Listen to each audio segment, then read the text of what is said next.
Bismillah ar-Rahman ar-Rahim. Madam President, distinguished members of the court, good afternoon.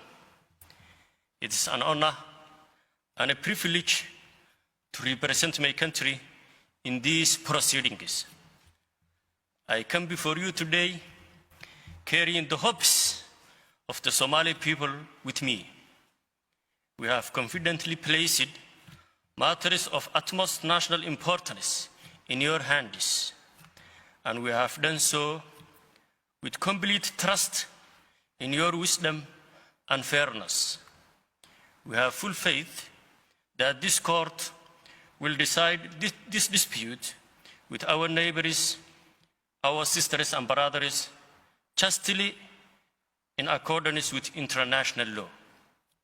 Madam President, members of the court, it was more than 6 years ago that Somalia first came to this court to vindicate its rights under the law of the Sea Convention. It was not an easy decision. Somalia was and still is recovering after decades of grave challenges. We have endured civil war, humanitarian disasters, and the scourge of terrorism. But step by step, Somalia is putting its house back in order.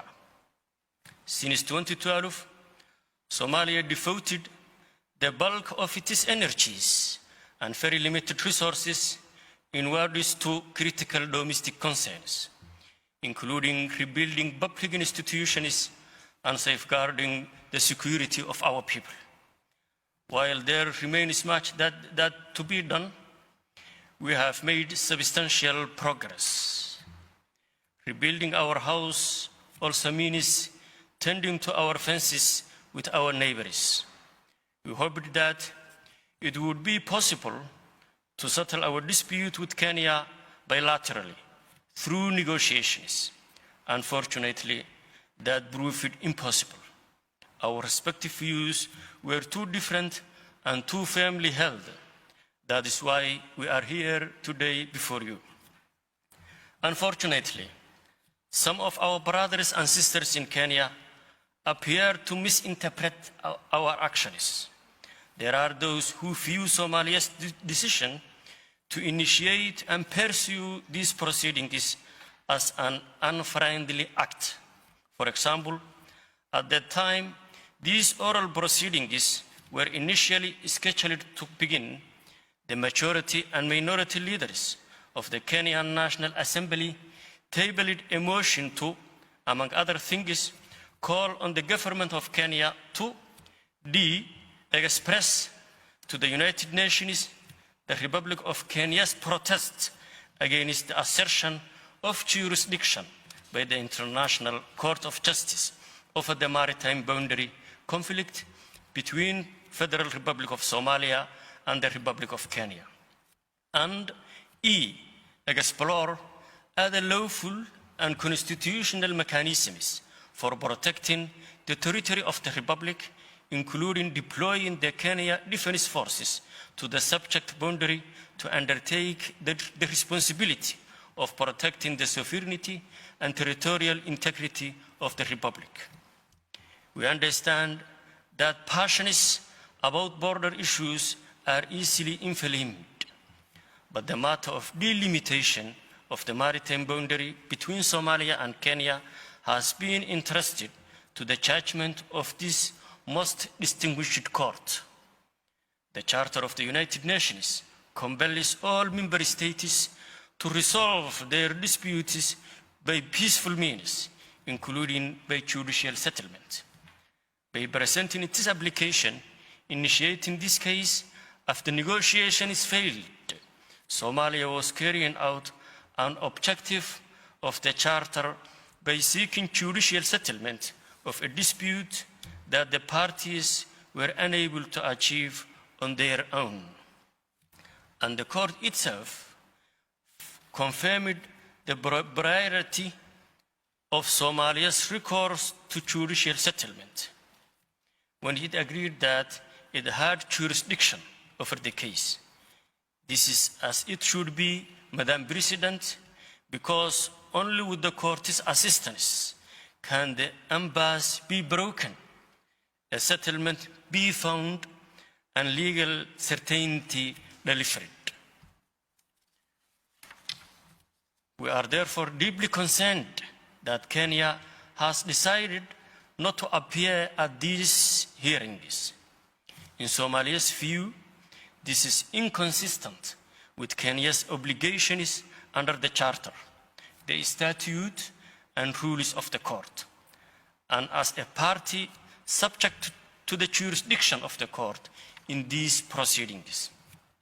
It is also inconsistent with respect for the rule of law.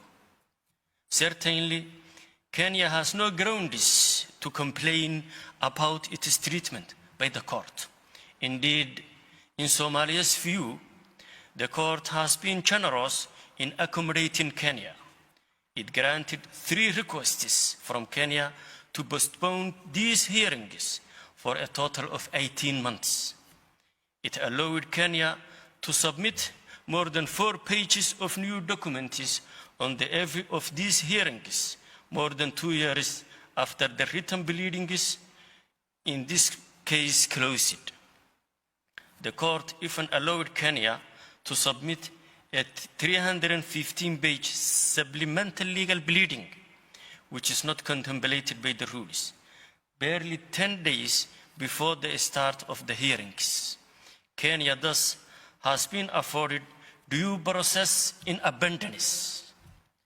Fortunately, it is a regrettable decision to boycott the oral hearings cannot prevent them from proceedings, nor can Kenya's defiance prevent the court from fulfilling its mission, and after taking account of both parties' voluminous submission and duly deliberating on them, rendering a final judgment that is final and binding on both parties, which establishes a definitive and permanent maritime boundary between our 2 states.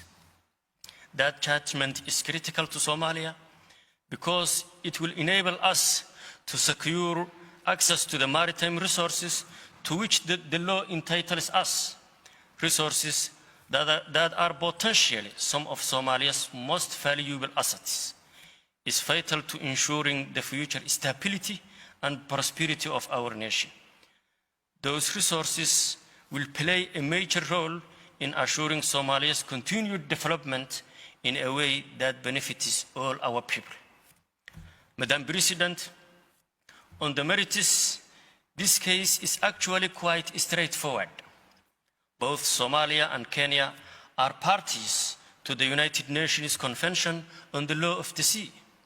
The court has developed a rich jurisprudence interpreting and applying the provisions of the Convention regarding the delimitation of maritime boundaries. In case after case, the court has applied the 3-step method, and it has now become standard practice. This begins with the drawing of equidistance line from the land boundary terminus. Fortunately, there are no technical, geographical, or other impediments to the construction of the equidistance line from that point. The second step of the process is the examination of the coastal geography for relevant circumstances that might warrant an adjustment to the equidistance line. In Somalia's view, there are none. The coastline is entirely regular, without any anomalous features, and there are no offshore features that distort the equidistance line. The final step of the process is to assess whether significant disproportionality results from the equidistance line. As we have shown in our written pleadings, there is none. There is thus no reason to depart from or adjust the equidistance line. In Somalia's view, the equidistance line is the equitable solution that the law requires. Kenya, of course, would have it differently. It urges the court to depart from the approach followed in every recent maritime delimitation case by adopting as the boundary a line that follows a parallel of latitude rather than an equidistant line. Kenya's main argument is that Somalia has acquiesced in such a line. Madam President, Somalia has never agreed or acquiesced that the boundary should follow a parallel of latitude. Our Council today will elaborate on what Somalia definitively showed in its written pleadings. Maritime boundaries cannot, as a matter of law, be established through acquiescence. But even if this were possible under the law, it could not be the case here because the facts demonstrate that Somalia never acquiesced to Kenya's unilateral claim that the boundary was the parallel of latitude. Kenya's argument that the court should adopt the parallel of latitude as the boundary, even if Somalia never acquiesced in such a line, to reach this conclusion, Kenya would have the court dispense with the three-step method. Instead of that standard method, Kenya, in its own words, asks the court to apply a code parallel of latitude delimitation methodology, end quote. This is not a methodology that has ever been recognized, let alone applied by the court or by any other international court or arbitral tribunal. We cannot help but believe that it has been invented by Kenya, it is made in Kenya for the sole purpose of justifying its claim. It's an obvious contrivance that puts the cart before the horse. It presupposes Kenya's desired outcome, and it is highly prejudicial to Somalia. As such, it fails to produce an equitable solution as the law requires. Madam President, Kenya has not only claimed an extensive maritime area on Somalia's side of the equidistant line, but has also sought to exploit it.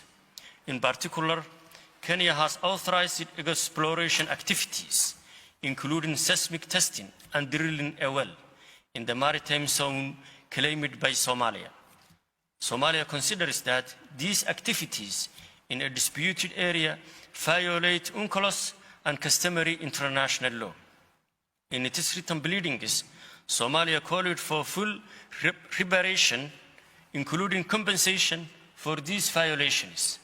But we have come before this court in a spirit of peace and goodwill, seeking neither vengeance nor retribution. In this spirit, we have decided not to insist on compensation for past violations of our maritime rights. Madam President, members of the court, it is now my honor to lay out the organization of Somalia's presentations. Following me to the podium this afternoon will be Professor Alain Pellet. He will address Kenya's errors of law on the issue of acquiescence. He will show that it is not possible to establish an international maritime boundary by unilateral action. In the absence of an express agreement or a judicial determination, the establishment of a maritime boundary requires, at very least, tacit agreement. This, Professor Pellet will explain, is an exceedingly high bar to meet, and one cannot be met in the circumstances of this case. Professor Philip Sandys, QC, will then show why the facts do not support a finding that Somalia acquiesced in Kenya's unilateral declaration of a maritime boundary. The record is replete with contradictions in Kenya's position, including statements Kenya made in oral hearings before the court more than 4 years ago. Members of the court who heard Kenya articulate its preliminary objections in September 2016 will recall that Kenya took the view that the boundary remained to be established, not that it had already been agreed or acquiesced to. The argument that Kenya made before you then is directly at odds with the argument it makes now that a maritime boundary came into existence by virtue of Somalia's acquiescence. Having shown that Kenya's acquiescence argument must fail, Somalia's Council will demonstrate why the boundary should be delimited by the court's standard, three-step method, and why, in application of that method, an equidistance line is the equitable solution here. First, Professor Alain Mayron will lay out the law applicable to the judicial settlement of maritime boundary disputes. In particular, how international courts and tribunals follow the three-step method to achieve the equitable solution mandated by the 1982 Convention. She will show why Kenya has proffered no plausible, let alone sufficient reason to deviate from the approach in this case. Next, Mr. Paul Reichler will explain how the standard three-step method leads to the conclusion that an equidistance line is the equitable solution here. He will show that the uncomplicated geographical circumstances relevant to this delimitation make the construction of a professional equidistance line unproblematic, and that there are no relevant circumstances meriting the adjustment of that line. He will also show that the solution produced by the adjusted equidistance line does not generate any disproportionality. And he will expose the fallacies in Kenya's approach to delimitation of the maritime boundary and the inequitable result that that approach produces. Finally, Mr. Edward Craven will show how Kenya has violated Somalia's sovereign rights and jurisdiction and breached its obligations under UNCLOS by authorizing and undertaking unilateral activities on Somalia's side of the equidistance line. That will conclude Somalia's first round. At the conclusion of Mr. Craven's presentation, our Assistant Deputy Agent, Mr. Mohammed Umar, will rise to deliver our closing remarks and read Somalia's final submissions. Madam President, members of the Court, thank you for your time and courteous attention. I ask that now invite Professor Pellet to the virtual podium. والله ولي التوفيق نعم المولى ونعم النصير.